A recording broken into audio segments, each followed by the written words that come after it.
First of all, do you know what your soul's purpose is?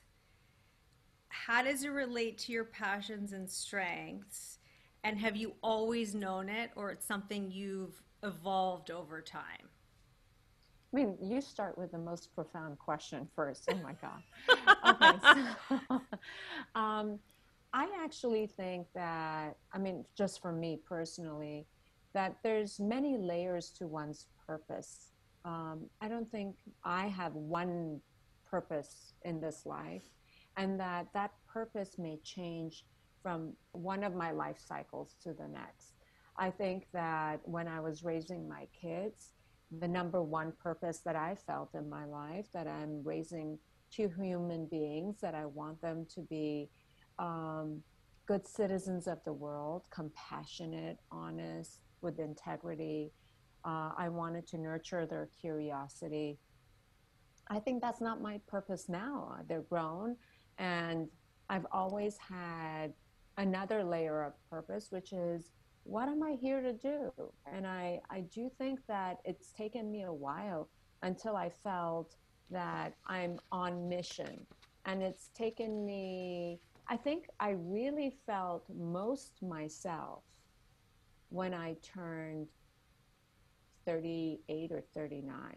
So believe it or not, it was a long road to figuring out what that is.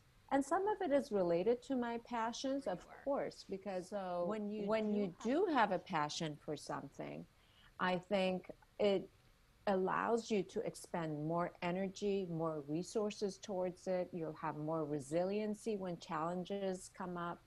And somehow, I think the passion is there, but you also have to line it up with the timing in your life and what you want to achieve at that moment. So, do you feel like there are a few steps that a woman could use to try to figure out what those passions and strengths are? So I always talk about it, and I think on one of our walks we were talking about this, how I really believe that the first half of our lives, we come to rely on our strengths. So as for me, I'll give myself as an example. When I was growing up, being intelligent was one of the most important things for me. And that meant that I was exceedingly good in school.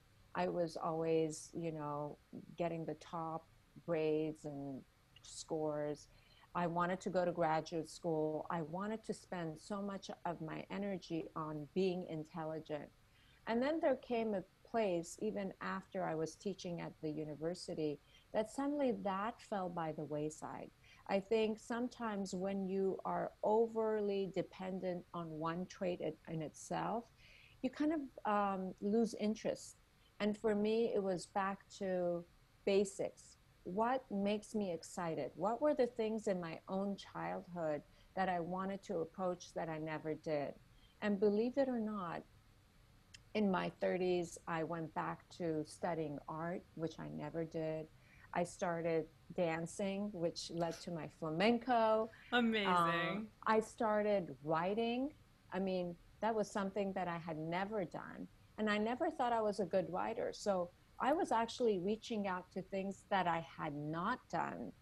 And this whole pool surge of energy came back into my life because these were all untapped sources of energy that I chose to really explore. And that exploration took me to another stage of my life.